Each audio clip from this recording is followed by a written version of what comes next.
Hello friends, welcome back to the new video. तो जिसका भी दिल्ली पुलिस का एग्ज़ाम है एचसीएम का, उसके लिए ये वीडियो बहुत ज़्यादा इंपॉर्टेंट है क्योंकि हम लोग यहाँ पे टॉप इंपॉर्टेंट क्वेश्चंस को लेकर के चल रहे हैं जिसमें आपके जीके और जीएस के क्वेश्चंस होते हैं।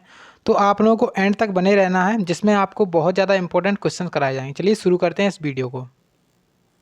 तो देखिए, आपको जितने भी क्वेश्चंस कराए जा रहे हैं वो आपके एग्जाम के पॉइंट ऑफ व्यू से बहुत ज़्यादा इंपॉर्टेंट हैं और जिनके एक्सप्लेनेशन मैं आपको बताऊंगा वो भी आप लोग नोट कर सकते हो, वो भी आपके एग्जाम में बहुत हेल्प करने वाले हैं। ठीक है, तो देखिए आज का पहला क्वेश्चन है और इसमें आपसे ये कह रहे हैं कि भारत के गवर्नर जनरल कौन थे जब स्थायी बंदोबस्त की शुरुआत की गई थी। तो स्थायी बंदोबस्त की शुरुआत की गई थी, यहाँ पे ये सीधा सीधा ये भी पूछ सकता था कि स्थायी बंदोबस्त किसने स्टार्ट किया था। तो देखिए ऑप्शन अपने पास है वॉरेन हेस्टिंग्स, सेकंड ऑप्शन है लॉर्ड रिपन, थर्ड ऑप्शन है लॉर्ड डलहौजी और फोर्थ ऑप्शन है लॉर्ड जो चार्ल्स कॉर्नवालिस हैं वो। तो देखिए वॉरेन हेस्टिंग्स के जब हम बात करते हैं तो वॉरेन हेस्टिंग्स कब से कब तक थे, इनके बारे में आपको थोड़ी सी अगर जानकारी हो तो अच्छी बात है, लेकिन नहीं है जानकारी तो आप लोग तो ये चीज़ याद रखिए, जो स्थायी बंदोबस्त था वो किसने स्टार्ट किया था। तो जो चार्ल्स कॉर्नवालिस या फिर इनको लॉर्ड कॉर्नवालिस भी कहते हैं, तो इसका करेक्ट आंसर हो जाएगा स्थायी बंदोबस्त पद्धति को चालू किसने किया था, ऑप्शन नंबर 4 यानी कि कॉर्नवालिस ने स्टार्ट किया था। ठीक है, तो इसका करेक्ट आंसर हो जाएगा कॉर्नवालिस। उसके बाद देखिए यहाँ पे अब स्थायी बंदोबस्त जब आई गई है बात, तो स्थायी बंदोबस्त कब स्टार्ट किया गया था, कब स्टार्ट किया गया था इसके बारे में भी आपको पता होना चाहिए। ठीक है, उसके बाद देखिए यहाँ पे वॉरेन हेस्टिंग्स हैं और लॉर्ड रिपन है और लॉर्ड डलहौजी। लॉर्ड डलहौजी ने कौन सी नीति चालू की थी, आप सभी लोगों को पता होना चाहिए। लॉर्ड डलहौजी ने ये 19 जो 1848 से, कब से 1848 से 1856 तक रहे थे लॉर्ड डलहौजी। इन्होंने एक नीति स्टार्ट की थी जिसका नाम था हड़प नीति। इसको याद कर लीजिए, हड़प नीति किसने स्टार्ट की थी, लॉर्ड डलहौजी ने हड़प नीति स्टार्ट की थी। उसके बाद जो लॉर्ड रिपन है, लॉर्ड रिपन के शासनकाल में क्या हुआ था, लॉर्ड रिपन के शासनकाल में एक जो भारतीय जनगणना होती है प्रत्येक 10 साल में एक बार की जाने वाली जनगणना, पहले क्या हुआ था, पहले जो लॉर्ड मेयो के शासनकाल में, अगर आपसे क्वेश्चन ये पूछा जाए कि जो जनगणना है वो कब से स्टार्ट हुई थी, तो वो हुई थी 1872 में लॉर्ड मेयो के शासनकाल में। लेकिन अगर आपसे ये पूछा जाए कि पहली बार नियमित रूप से जनगणना कब स्टार्ट हुई थी, तो लॉर्ड रिपन के शासनकाल में स्टार्ट हुई थी और 1881 या 82 यहाँ पे हो जाएगा। ठीक है, उसके बाद यहाँ पे वॉरेन हेस्टिंग्स क्या है, तो वॉरेन हेस्टिंग्स के बारे में ये पता होना चाहिए आपको कि वॉरेन हेस्टिंग्स जो अपना बंगाल है उसका अंतिम गवर्नर और बंगाल का प्रथम गवर्नर जनरल था। ठीक है, क्योंकि देखिए वॉरेन हेस्टिंग्स क्या थे, जो बंगाल है उसके अंतिम गवर्नर। उसके बाद एक 1773 में क्या आया, 1773 में एक आया रेगुलेटिंग एक्ट, जिसके तहत जो अपना बंगाल का गवर्नर था उसको बंगाल का गवर्नर जनरल कहा जाने लगा। इस वजह से यहाँ पे जो है ना वॉरेन हेस्टिंग्स क्या हो गए थे, फिर 1774 से ये हो गए थे, क्या हो गए थे, वॉरेन हेस्टिंग्स बंगाल के गवर्नर जनरल। ठीक है, तो इस तरीके से यहाँ पे जो क्वेश्चंस बने हैं वो आप लोगों के लिए बहुत ज़्यादा इंपॉर्टेंट है, तो इनको जरूर याद करिएगा। उसका देखिए नेक्स्ट प्रश्न, इसमें कह रहे हैं कि साबरमती नदी निम्नलिखित में से किस पर्वतमाला से आरंभ होती है। तो साबरमती नदी के बारे में आपसे बोला जा रहा है कि साबरमती नदी निम्नलिखित में से किस पर्वतमाला से आरंभ होती है। पहला ऑप्शन है कि पूर्वी घाट, सेकंड ऑप्शन है अरावली और थर्ड ऑप्शन है सतपुड़ा और फोर्थ ऑप्शन है विंध्य प्रदेश। तो देखिए जो साबरमती नदी है वो कहाँ पे बहती है, आप सभी लोग जानते हैं अहमदाबाद में बहती है। और जो साबरमती नदी है वो कहाँ से स्टार्ट हुई थी, मतलब कहाँ से, कौन सी पहाड़ी से आरंभ हुई है, तो वो ही है जो अरावली पर्वत माउंटेन है वहाँ से स्टार्ट हुई है। ठीक है, अरावली यहाँ पे करेक्ट आंसर हो जाएगा। अब आप लोगों को एक चीज़ और पता होनी चाहिए कि जो साबरमती नदी है, तो साबरमती नदी में साबरमती नदी के किनारे कौन सा राज्य स्थित है। क्वेश्चन आ सकता है कि साबरमती नदी के किनारे कौन सा राज्य स्थित है, या फिर आपसे ऐसा घुमा के पूछेगा कि अहमदाबाद किस नदी के किनारे पर स्थित है, तो साबरमती नदी के किनारे पर स्थित है। उसी प्रकार से अगर सूरत की बात की जाए तो सूरत किस नदी के किनारे पर स्थित है, तो सूरत या फिर तो आप ताप्ती या फिर तापी, इनमें से कुछ भी आप लोग कर सकते हो, ताप्ती नदी या फिर तापी। ठीक है, तो सूरत किस नदी के किनारे पर है, ताप्ती, और अहमदाबाद किसके किनारे पर है, साबरमती के किनारे पर है। तो इस क्वेश्चन का करेक्ट आंसर हो जाएगा अरावली रेंज, इसका करेक्ट आंसर है। ठीक है, उसका देखिएगा नेक्स्ट क्वेश्चन, इसमें कह रहे हैं कि निम्नलिखित में से कौन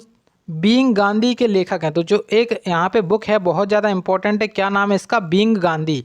इसके लेखक आपसे पूछे जा रहे हैं कि इसके लेखक कौन है। तो देखिए पहला ऑप्शन है आशीष रे, सेकंड ऑप्शन है पारो आनंद, थर्ड ऑप्शन है निरुपमा यादव, फोर्थ ऑप्शन है वी पट्टाभी राम। तो देखिए जो बीइंग गांधी है इस पुस्तक को किसने लिखा है, तो पारो आनंद इसके सही लेखक हो जाएंगे। जो अपना ऑप्शन सेकंड है वो इस प्रश्न का सही आंसर होने वाला है। ठीक है, उसके बाद देखिएगा नेक्स्ट प्रश्न, इसमें कह रहे हैं कि ये क्वेश्चन बहुत ज़्यादा आपका इंपॉर्टेंट है, आपके एग्जाम में क्वेश्चन कहीं ना कहीं किसी न किसी शिफ्ट में ये क्वेश्चन बन सकता है, क्योंकि ये क्वेश्चन बहुत ज़्यादा इंपॉर्टेंट है। इसमें ये बोल रहे हैं कि निम्नलिखित में से किसे हाल ही में भारत के 49वें मुख्य न्यायाधीश के रूप में नियुक्त किया गया है। यानी कि जो सुप्रीम कोर्ट का जज होता है उसे कहते हैं भारत का मुख्य न्यायाधीश। ठीक है, जो सुप्रीम कोर्ट के जज होते हैं उनको क्या कहा जाता है, भारत का मुख्य न्यायाधीश। और ये अभी वर्तमान में कौन है, 49वें कौन बने हैं, तो ये बने हैं कौन, न्यायमूर्ति उदय उमेश ललित। जो इसका करेक्ट आंसर है वो हो जाएगा ऑप्शन नंबर थर्ड वाला। ठीक है, ये किसके स्थान पे बने हैं, तो ये आपसे पूछ सकता है। तो ये बने हैं एन वी रमन्ना के स्थान पे, एन वी रमन्ना के स्थान पर बने हैं। यानी कि इनसे पहले कौन थे, तो इनसे पहले थे एन वी रमन्ना। अब कौन आ गए हैं, तो अब आ गए हैं उदय उमेश ललित, इसका करेक्ट आंसर है। ठीक है, चलिए उसका देखिएगा नेक्स्ट प्रश्न, इसमें आपसे बोल रहे हैं कि पानीपत की लड़ाई, जो पानीपत की पहली लड़ाई 1526 में हुई थी। सबसे पहला तो आपका ये क्वेश्चन बन गया कि पानीपत की जो पहली लड़ाई है, पानीपत की जो पहली लड़ाई है वो कब हुई थी, 1526 में हुई थी। किस किस के बीच में हुई थी, तो ये हुई थी बाबर और इब्राहिम लोदी के बीच में, बाबर और इब्राहिम के बीच में हुई थी। ठीक है, तो अब हमसे ये क्वेश्चन बोल रहे हैं कि इस लड़ाई में इब्राहिम लोदी को किसके द्वारा हराया गया था। तो देखिए जो बाबर हैं वो इसमें जीत गए थे और इब्राहिम लोदी क्या हो गए थे, हार गए थे। ठीक है, तो इसमें करेक्ट आंसर क्या हो जाएगा, बाबर इसका करेक्ट आंसर हो जाएगा। इसका करेक्ट आंसर क्या हो गया, बाबर इसका करेक्ट आंसर हो गया। उसके बाद देखिए पानीपत की दूसरी लड़ाई भी हुई थी और पानीपत की तीसरी लड़ाई भी हुई थी। तो पानीपत की जो दूसरी लड़ाई है वो हुई थी 1556 में, जो जिसमें मतलब कौन कौन थे, इसमें एक तरफ अकबर थे।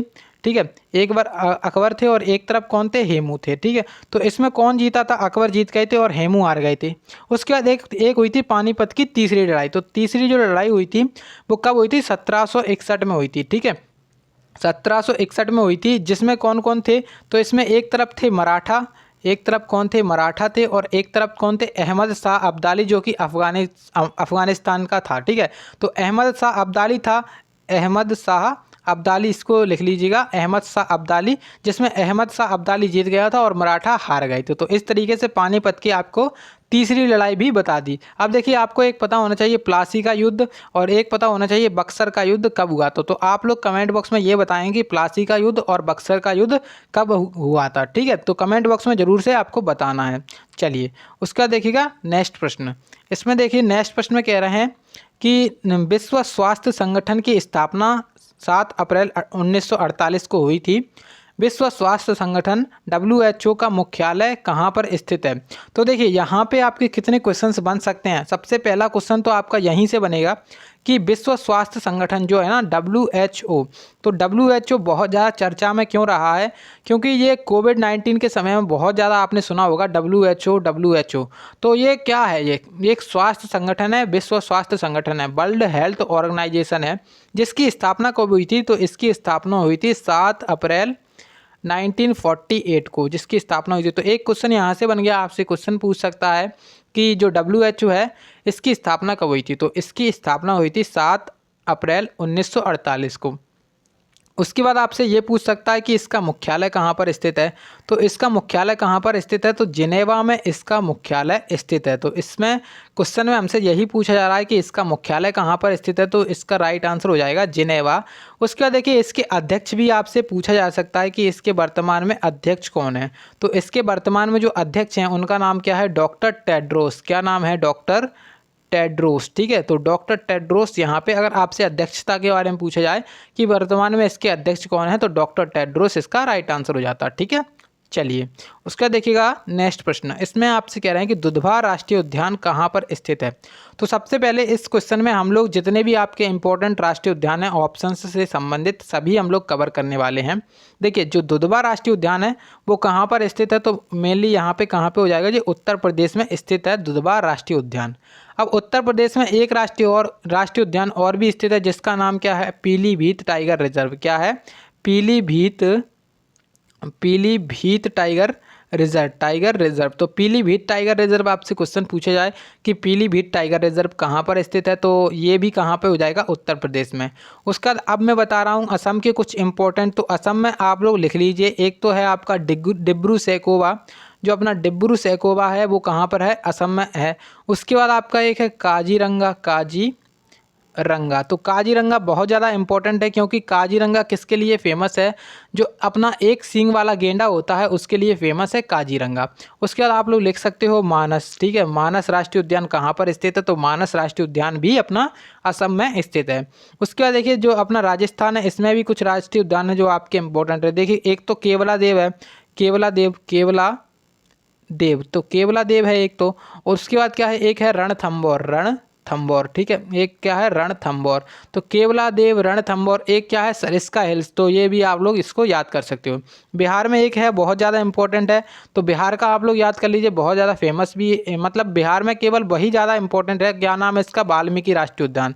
तो वाल्मीकि राष्ट्रीय उद्यान कहाँ पर स्थित है, तो वाल्मीकि राष्ट्रीय उद्यान आपका बिहार में स्थित है, ठीक है। तो इस तरीके से आप क्वेश्चन का आंसर क्या होगा, दुधवा राष्ट्रीय उद्यान कहाँ पे है, उत्तर प्रदेश में, इसका राइट आंसर हो जाएगा। अब देखिएगा नेक्स्ट प्रश्न। इसमें क्वेश्चन में ये कह रहे हैं कि भारत के संविधान के तहत वित्तीय आपात घोषित किया जाता है, मतलब भारतीय के संविधान के किस अनुच्छेद के तहत वित्तीय आपातकाल का वर्णन किया गया है। तो देखिए सबसे पहले आपके जो संविधान है उसमें 3 प्रकार के आपातकाल होते हैं। एक तो होता है राष्ट्रपति शासन, और एक होता है राष्ट्रीय आपातकाल, और एक होता है राष्ट्रपति शासन, और एक होता है वित्तीय आपातकाल। तो जो वित्तीय आपातकाल है वो है अनुच्छेद 360 के अंतर्गत। उसके बाद जो अनुच्छेद 356 है इसके अंतर्गत क्या है, तो इसके अंतर्गत है राष्ट्रपति शासन, राष्ट्रपति शासन। उसके बाद देखिए एक है अनुच्छेद 352। तो अनुच्छेद 352 के तहत क्या है, तो अनुच्छेद 352 के तहत है राष्ट्रीय आपातकाल। तो राष्ट्रीय आपातकाल, राष्ट्रीय आपातकाल, ठीक है। अब देखिए यहाँ पे जो क्वेश्चन हमसे पूछा जा रहा है कि भारत के संविधान के किस अनुच्छेद के तहत वित्तीय आपातकाल घोषित किया जा सकता है, तो इसका करेक्ट आंसर हो जाएगा ऑप्शन नंबर जो अपना फर्स्ट वाला है, यानी कि अनुच्छेद 300 नहीं, यहाँ पे ऑप्शन नंबर कौन सा, ऑप्शन नंबर यहाँ पे जो अपना तीसरा वाला है वो हो जाएगा, क्योंकि अनुच्छेद 360 के अंतर्गत क्या आता है, वित्तीय आपातकाल आता है, जो कि हम लोग यहाँ पे देख सकते हैं। उसके बाद मैंने बताया है आपको कि अनुच्छेद 356 के तहत राष्ट्रपति शासन आता है, अनुच्छेद 352 के तहत राष्ट्रीय आपातकाल आता है, ठीक है। चलिए उसके बाद है नेक्स्ट प्रश्न। तो इसमें आपसे कह रहे हैं कि खिलाड़ियों और सहायक कर्मियों को डोपिंग में शामिल होने से रोकने के लिए संसद द्वारा कौन सा विधेयक पारित किया गया है। तो सबसे पहले ये चीज़ आपको पता होनी चाहिए कि डोपिंग होता क्या है। तो डोपिंग आप लोग इस तरीके से समझ सकते हो, जो खिलाड़ी होते हैं वो क्या करते हैं, मतलब कुछ ऐसी टैबलेट्स वगैरह आती हैं, कुछ ऐसी दवाई वगैरह आती हैं जिनको खेल करके आपकी शारीरिक क्षमता बढ़ जाए, मतलब आप लोग खेल में अच्छा प्रदर्शन कर सको, आपकी शारीरिक क्षमता बढ़ जाए, तो वो होती हैं डोपिंग मतलब दवाइयाँ, ठीक है। तो इन्हीं को रोकने के लिए, मतलब डोपिंग को रोकने के लिए, खिलाड़ियों के सहायक कर्मियों को डोपिंग को रोकने के लिए, डोपिंग में शामिल होने से रोकने के लिए संसद द्वारा कौन सा विधेयक पारित किया गया है। तो संसद द्वारा विधेयक पारित किया गया है कौन सा, जो राष्ट्रीय डोपिंग रोधी विधेयक है। तो ऑप्शन नंबर जो इसका फर्स्ट आंसर है वो इसका करेक्ट आंसर हो जाएगा। तो राष्ट्रीय डोपिंग रोधी विधेयक इसका करेक्ट आंसर है 2021। अब देखिए यहाँ पे जो मतलब ये ऐसे डोपिंग से संबंधित आपके सामने एक आता है नाडा। तो नाडा का फुल फॉर्म क्या है, नाडा का फुल फॉर्म है नेशनल एंटी डोपिंग एजेंसी, ठीक है, यानी कि नेशनल एंटी डोपिंग एजेंसी इसका फुल फॉर्म है। इसका मुख्यालय कहाँ पर स्थित है, तो इसका मुख्यालय नई दिल्ली में स्थित है, ठीक है। तो इसका स्थापना कब हुई थी ये आप लोग मुझे कमेंट बॉक्स में बताएंगे, ठीक है। उसके बाद है नेक्स्ट प्रश्न। तो इसमें कह रहे हैं कि ई अमृत पहल हाल ही में समाचार में देखी गई है, जिसका उद्देश्य है। तो सबसे पहले ई अमृत पहल क्या है, तो इसके बारे में जानेंगे, क्योंकि इसका उद्देश्य हमसे पूछा जा रहा है। तो देखिए जो ई अमृत पहल है इसका उद्देश्य क्या है, तो इसका उद्देश्य है जो अपना भारत में इलेक्ट्रिक मोबिलिटी के बारे में जागरूकता बढ़ाना, इसका उद्देश्य है। तो ऑप्शन नंबर जो इसका 4 वाला है वो यहाँ पे करेक्ट आंसर हो जाएगा। लेकिन अब हम यहीं पर नहीं रुकेंगे। तो अब देखिए जो ई अमृत है इसको लॉन्च किसने किया है, तो इसको लॉन्च किया है नीति आयोग ने। तो नीति आयोग ने इसको लॉन्च किया है। नीति आयोग के बारे में मैं कई बार डिस्कस कर चुका हूँ, एक बार फिर से बता देता हूँ। तो नीति आयोग है, इसकी स्थापना हुई थी 1 जनवरी 2015 को। इसके पहले इसका नाम क्या था? इसके पहले इसका नाम था योजना आयोग, जिसके बाद 1 जनवरी 2015 को इसका नाम बदल करके नीति आयोग रख दिया गया था। इसके अध्यक्ष कौन होते हैं? तो इसका जो अध्यक्ष होता है वो होता है प्रधानमंत्री, यानी कि पीएम, यानी कि जो भारत का वर्तमान में प्रधानमंत्री होगा वो नीति आयोग का अध्यक्ष होगा। उसके बाद अभी इसके उपाध्यक्ष चेंज हुई थी, तो इसके उपाध्यक्ष आप लोग लिख सकते हो। तो इसकी उपाध्यक्ष कौन है वर्तमान में? इसकी उपाध्यक्ष, तो जो इसकी उपाध्यक्ष हैं वो हैं सुमन बेरी। ठीक है, सुमन बेरी इसका हो जाएगा। ठीक है, तो इस तरीके से यहाँ पे जो क्वेश्चन से संबंधित चीज़ें थी वो मैंने आपको बता दी। क्वेश्चन का राइट आंसर ऑप्शन नंबर 4 हो जाएगा। उसका देखिएगा नेक्स्ट प्रश्न, इसमें आपसे कह रहे हैं, देखिए अभी तक आप लोगों ने वीडियो को लाइक नहीं किया है तो प्लीज़ एक बार वीडियो को लाइक जरूर कर दीजिएगा और दोस्तों के साथ वीडियो को शेयर कर दीजिए जिससे उनको भी बेनिफिट मिल सके। देखिएगा नेक्स्ट प्रश्न, इसमें कह रहे हैं कि 2011 की जनगणना के अनुसार दिल्ली की जनसंख्या का घनत्व लगभग कितना है? तो जो 2011 की जनसंख्या थी उसके अनुसार हमसे ये पूछा जा रहा है कि दिल्ली की जनसंख्या का घनत्व कितना है। तो जो दिल्ली की जनसंख्या है उसका घनत्व कितना है? तो 11,300 इसका करेक्ट आंसर है। अब आपसे एक क्वेश्चन ये पूछ सकता है कि 2000 गणना की जो जनसंख्या हुई थी वो किसके द्वारा करवाई गई? तो सी राज चंद्रमौली के द्वारा करवाई गई थी। एक बार फिर से, सी राज चंद्रमौली के द्वारा जो 2011 की जनगणना है वो जनगणना आयुक्त थे वहाँ पर। ठीक है, चलिए उसके बाद देखिएगा नेक्स्ट प्रश्न। तो अगर आप लोग इसकी पीडीएफ चाहते हो, पीडीएफ जो अपनी इसकी मतलब जो क्लास होती है और इससे पहले जितनी भी क्लासेस हुई हैं उन सभी की अगर आप लोगों को पीडीएफ चाहिए तो टेलीग्राम चैनल सरकारी एग्ज़ाम फाइटर के नाम से आप लोग जा करके उस पर ज्वाइन हो जाना, तो वहाँ पे आप लोग पीडीएफ मिल जाएंगी। ठीक है, चलिए उसके बाद देखिए कह रहे हैं कि संयुक्त राष्ट्र महासभा की पहली महिला अध्यक्ष कौन थी? जो संयुक्त राष्ट्र महासभा है इसकी पहली महिला अध्यक्ष कौन थी? तो इसका करेक्ट आंसर, सीधा सीधा करेक्ट आंसर क्या हो जाएगा? तो सीधा सीधा करेक्ट आंसर है विजय लक्ष्मी पंडित, यहाँ पे आपका करेक्ट आंसर है। ठीक है, उसके बाद आप लोग यहाँ पे एक ऑप्शन दिख रहा है सरोजिनी नायडू। तो सरोजिनी नायडू का आप संबंध समझ सकते हो कि सरोजिनी नायडू क्या है? भारत के जो अपना उत्तर प्रदेश है उसकी पहली महिला राज्यपाल थी। क्या थी? जो अपना भारत है उत्तर प्रदेश में इसकी पहली महिला राज्यपाल कौन थी? सरोजिनी नायडू थी, जो कि पूरे भारत की पहली महिला राज्यपाल थी। उसके बाद आपसे ये भी पूछा जा सकता है कि जो भारतीय राष्ट्रीय कांग्रेस है तो कांग्रेस की पहली महिला अध्यक्ष, इसके बारे में अगर ये पूछा जाता है कि कांग्रेस की पहली महिला अध्यक्ष कौन थी तो आंसर आपका एनी बेसेंट होगा। लेकिन अगर आपसे ये पूछा जाए कि कांग्रेस की पहली भारतीय महिला अध्यक्ष कौन थी तो पहली भारतीय यहाँ पे लग गया, तो भारतीय की वजह से कौन हो जाए? तो कांग्रेस की पहली भारतीय महिला सरोजिनी नायडू थी। ठीक है, तो इसका करेक्ट आंसर हो जाएगा ऑप्शन नंबर जो इस जो प्रश्न है इसका करेक्ट आंसर है विजय लक्ष्मी पंडित। ठीक है, उसके बाद देखिएगा नेक्स्ट प्रश्न, इसमें कह रहे हैं कि स्कंदगुप्त द्वारा किस प्रकार के सोने का सिक्का जारी नहीं किया गया है? तो स्कंदगुप्त के द्वारा ये बोला जा रहा है कि किस प्रकार का सोने का सिक्का जारी नहीं किया गया। तो देखिए जो स्कंदगुप्त थे, जो चंद्रगुप्त मौर्य थे, इनके वंश के थे। ठीक है, तो मौर्य वंश के शासक थे स्कंदगुप्त। इनके द्वारा 5 प्रकार के तो अपने जो सोने के सिक्के हैं वो जारी किए गए थे, 5 प्रकार के सोने के सिक्के जारी किए गए थे और जो 4 प्रकार के इन्होंने चांदी के सिक्के जारी किए थे। अब देखिए सोने के सिक्के में कौन कौन से सोने के सिक्के आ सकते हैं? तो तीरंदाज सोने का सिक्का था, तीरंदाज प्रकार ये भी एक प्रकार था, घुड़सवार प्रकार ये भी एक प्रकार था, राजा और रानी प्रकार ये भी एक प्रकार था। लेकिन अगर बैल की बात करें तो ये नहीं था, मतलब यहाँ पे कौन सा सिक्का जारी नहीं किया था? तो बैल के प्रकार का ये जारी नहीं किया था। तो इसका करेक्ट आंसर हो जाएगा ऑप्शन नंबर 4, यहाँ पे आपका करेक्ट आंसर है। अब देखिए मौर्य वंश की बात की जाए तो मौर्य वंश जो अपने संस्थापक थे वो थे चंद्रगुप्त मौर्य और इसके जो अंतिम शासक थे यानी कि मौर्य वंश का अंतिम शासक कौन था? तो बृहद्रथ इसका हो जाएगा। ठीक है, उसके बाद देखिएगा नेक्स्ट प्रश्न, इसमें कह रहे हैं कि मौर्य किस राजवंश के बाद आए थे? तो मौर्य किस राजवंश के बाद आए थे? सबसे पहले तो क्वेश्चन को अच्छे से पढ़िएगा, यानी कि क्वेश्चन में ये कहा जा रहा है कि मौर्य किसके बाद आए थे, ये नहीं कहा जा रहा है कि मौर्य के बाद कौन आया था। तो जो मौर्य हैं इसकी स्थापना किसने की थी? जो मौर्य वंश है इसकी स्थापना की थी चंद्रगुप्त मौर्य ने, चंद्रगुप्त मौर्य ने। ठीक है, चंद्रगुप्त मौर्य ने इसकी स्थापना की थी। तो अगर इन्होंने किसे हराया? तो मतलब इन्होंने जो नंद वंश के शासक थे घनानंद, उनको हरा करके यहाँ पे इसकी स्थापना की थी। जो अपने मौर्य वंश है उसकी स्थापना की थी चंद्रगुप्त मौर्य के द्वारा। और नंद वंश थे उसको हटा करके अपना जो मौर्य वंश है वो आया था। अब जो नंद वंश है उसका अंतिम शासक घनानंद था, तो आप लोग उसको भी देख सकते हो। उसके बाद है नेक्स्ट प्रश्न। इसमें आपसे बोला जा रहा है कि क्षेत्रफल की दृष्टि से भारत का सबसे बड़ा केंद्र शासित प्रदेश है। तो जो क्षेत्रफल की दृष्टि से सबसे बड़ा, एक तो राज्य पूछा जा सकता है आपसे और एक पूछा जा सकता है केंद्र शासित प्रदेश। तो सबसे बड़ा राज्य कौन सा है? सबसे बड़ा अगर राज्य के बारे में पूछा जाता तो राज्य लगभग सभी लोगों को याद होगा कि राज्य कौन सा है। राज्य है राजस्थान। क्षेत्रफल की दृष्टि से राजस्थान इसका हो जाता। लेकिन अगर आपसे ये पूछा जा रहा है कि क्षेत्रफल की दृष्टि से सबसे बड़ा केंद्र शासित प्रदेश यानी कि यूनियन टेरिटरी कौन सा है, तो लद्दाख इसमें हो जाएगा इसका करेक्ट आंसर। इसका लद्दाख इसका करेक्ट आंसर है, ठीक है। उसके बाद ये चीज़ आपसे पूछी जा सकती है कि क्षेत्रफल की दृष्टि से सबसे छोटा राज्य कौन सा है। तो क्षेत्रफल की दृष्टि से सबसे छोटा राज्य यहाँ पे कौन सा हो जाएगा? अपना जो गोवा है वो सबसे छोटा राज्य हो जाएगा।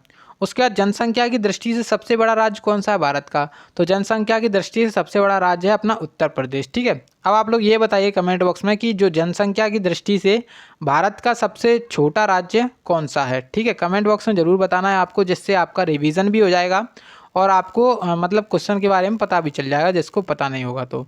उसके बाद देखिएगा नेक्स्ट प्रश्न। इसमें कह रहे हैं किस नवाब मतलब कौन से नवाब की पत्नी बेगम हज़रत महल ने मई 1857 में लखनऊ के विद्रोह का नेतृत्व किया था। तो जो अपनी मतलब कौन सा नवाब था, कहाँ का नवाब था? तो अवध का एक नवाब था। इसकी पत्नी का नाम था बेगम हज़रत महल। इसने क्या किया था? जो 1857 में क्रांति हुई थी, जो 1857 की क्रांति आप लोग पढ़ते होंगे, तो उसमें एक स्थान था लखनऊ। लखनऊ में इन्होंने क्या किया था? नेतृत्व किया था बेगम हज़रत महल ने। तो अब जो अवध के नवाब थे वो कौन थे? वाजिद अली खान। कौन थे? वाजिद अली शाह। वाजिद अली शाह, ठीक है, वाजिद अली शाह। इसकी पत्नी का नाम क्या था? इसकी पत्नी का नाम था बेगम हज़रत महल, ठीक है। तो बेगम हज़रत महल ने यहाँ से क्वेश्चन की कैसे तैयार हो सकते हैं, यहाँ पे एक तो आपसे ये पूछा जा सकता है कि जो अपनी 1857 की क्रांति हुई थी लखनऊ में हुई थी, लखनऊ का नेतृत्व किसने किया था? तो लखनऊ मतलब बहुत सारे जगह पर हुई थी ये क्रांति, अलग अलग इसके केंद्र थे। तो यहाँ पे एक केंद्र है लखनऊ। लखनऊ में इसका नेतृत्व किसने किया था? तो लखनऊ में इसका नेतृत्व किया था बेगम हज़रत महल ने। अब आपको ये बताना है कि जो दिल्ली है वहाँ पे नेतृत्व किसने किया था, ठीक है। दिल्ली का आपको बताना है कमेंट बॉक्स में, ठीक है। उसके बाद है आपके सामने नेक्स्ट प्रश्न। तो देखिए मैंने अभी आपको बताया है कि जो अपना टेलीग्राम चैनल है सरकारी एग्ज़ाम फाइटर के नाम से टेलीग्राम चैनल है, तो आप लोग वहाँ पर जा कर के ज्वाइन हो जाइएगा और आपको PDF मिल जाएगी, ठीक है। अब आपको इसमें ये क्वेश्चन अगला है, इसमें आपको क्या बनाना है? सूची 1 और सूची 2 हैं, आपको इनमें मैच करना है। तो सबसे पहले यहाँ पे मैच करेंगे। देखिए यहाँ पे जो एकांक गुहा है आपको पता होना चाहिए कि एकांक गुहा कहाँ पर स्थित है। तो एकांक गुहा जो है ना वो अपना कहाँ पर स्थित है? साउथ अमेरिका यहाँ पे हो जाएगा, ठीक है। एकांक गुहा कहाँ पर है? South America. साउथ अमेरिका है यहाँ पे कि साउथ अफ्रीका है? आप लोग एक बार कंफर्म करिए कि साउथ अमेरिका है। जो एकांक गुहा चोटी है वो कहाँ पर स्थित है? एकांक गुहा जो चोटी है वो कहाँ पर है? साउथ अमेरिका या फिर साउथ अफ्रीका? उसके बाद देखिए जो मेसेटा है, तो अगर टाइपिंग मिस्टेक होगी तो यहाँ पे अफ्रीका हो जाएगा, लेकिन अगर टाइपिंग मिस्टेक नहीं होगी तो यहाँ पे यही रहने वाला है, ठीक है। तो आप लोग एक बार इसको चेक जरूर कर लीजिएगा। उसका देखिएगा यहाँ पे जो मेसेटा है ये कहाँ पर स्थित है? तो मेसेटा कहाँ पर स्थित है? ये है यूरोप में स्थित। मतलब बी का कौन सा हो जाएगा? बी का हो जाएगा तीसरा वाला। और उसके बाद जो गिब्सन डेजर्ट है, गिब्सन डेजर्ट कहाँ पर स्थित है? तो गिब्सन जो डेजर्ट है वो ऑस्ट्रेलिया में स्थित है, ठीक है। तो ऑस्ट्रेलिया यहाँ पे हो जाएगा। उसके बाद जो अपना सेरेनगेटी मैदान है वो कहाँ पर है? वो है अफ्रीका में। तो इस तरीके से यहाँ पे जब इस क्वेश्चन को आप लोग अच्छे से देखोगे तो इसमें राइट आंसर क्या होगा? ऑप्शंस के हिसाब से जब ऑप्शन आपके सामने इस प्रकार से आएंगे तो इसका जो करेक्ट आंसर है यानी कि जो अपना गिब्सन डेजर्ट था वो यहाँ पे सबसे ऊपर वाला यानी कि ऑस्ट्रेलिया में था। तो एक तो यहाँ पे दिख रहा है और एक इसमें दिख रहा है। अब आपको केवल सी वाला देखना है कि सी वाला कौन सा है। तो जो सेरेनगेटी मैदान है वो कहाँ पर स्थित है? तो सेरेनगेटी मैदान है अफ्रीका में स्थित, यानी कि जो अपना ऑप्शन नंबर 4 है वो इसका करेक्ट आंसर हो जाएगा, ठीक है। बाकी सारे ऑप्शन अपने हट जाएंगे। उसके बाद आपके सामने क्वेश्चन नंबर 18 और इसमें आपसे बोल रहे हैं कि किस संविधान संशोधन अधिनियम के माध्यम से केंद्र शासित प्रदेश दिल्ली को राष्ट्रीय राजधानी क्षेत्र कहा जाने लगा। तो देखिए एक संविधान संशोधन हुआ था जिसका नाम था 69वां संविधान संशोधन, यानी कि जो 59वां संविधान संशोधन था। इसके तहत क्या हुआ था? तो इसके तहत जो अपनी राजधानी दिल्ली थी यानी कि दिल्ली थी उसको पहले नाम केवल दिल्ली कहा जाता था, लेकिन उसके जो अपना 69वां संविधान संशोधन हुआ, कॉन्स्टिट्यूशन अमेंडमेंट हुआ जब, तो इसके तहत क्या कहा जाने लगा, जो दिल्ली को राष्ट्रीय राजधानी क्षेत्र दिल्ली कहा जाने लगा। तो इसका जो करेक्ट आंसर है वो यहाँ पे जो ऑप्शन नंबर फर्स्ट है वो हो जाएगा। अब देखिए जो 69वां संशोधन हुआ था तो वो कब हुआ था, तो 1992 में ये हुआ था, ठीक है, इसको याद कर सकते हैं आप लोग। उसके बाद है आपके सामने नेक्स्ट प्रश्न, और इसमें आपसे बोल रहे हैं कि कृष्णदेव राय किस वंश के शासक थे। तो कृष्णदेव राय के बारे में आपसे बोला जा रहा है। तो जो कृष्णदेव राय थे ये किस वंश के शासक थे, तुलुभ वंश के शासक थे। इसका करेक्ट आंसर हो जाएगा ऑप्शन नंबर 4। अब देखिए कृष्णदेव राय एक कौन थे, ये विजयनगर एक साम्राज्य आपने सुना होगा, तो विजयनगर जो साम्राज्य था वहाँ पे ये शासक थे कृष्णदेव राय, ठीक है। चलिए उसके बाद आपके सामने नेक्स्ट प्रश्न, और जो कि आज का लास्ट क्वेश्चन है, इसमें आपसे बोल रहे हैं कि पूना समझौता पर जो पूना समझौता है उस पर हस्ताक्षर किसके द्वारा किए गए थे, हस्ताक्षर में कौन कौन था। पहला ऑप्शन है गांधी जिन्ना, सेकंड ऑप्शन है गांधी और अंबेडकर, थर्ड ऑप्शन है गांधी और जो अंबेडकर और नेहरू, और फोर्थ ऑप्शन है जिन्ना और नेहरू।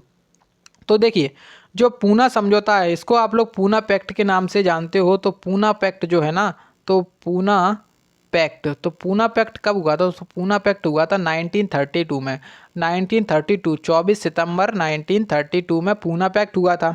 अब उसके बाद ये किस किस के बीच में हुआ था, तो ये हुआ था गांधी और अंबेडकर के बीच में। इसमें किस किस ने साइन किए थे, तो अंबेडकर और गांधी ने साइन किए थे। तो इसका करेक्ट आंसर हो जाएगा ऑप्शन नंबर सेकेंड। तो इस तरीके से हमने आज जो क्वेश्चन पढ़े हैं एक और याद कर लीजिए आप लोग। एक आपका सामने जो गांधी इरविन समझौता था वो भी कब हुआ था, तो 1932 में गांधी इरविन समझौता हुआ था, क्योंकि गांधी जी ने एक जो अपना आंदोलन है वो स्टार्ट किया था, उसका नाम था सविनय अवज्ञा आंदोलन, जो कि कब स्टार्ट हुआ था 1930 में, 1930 में सविनय अवज्ञा आंदोलन स्टार्ट हुआ था।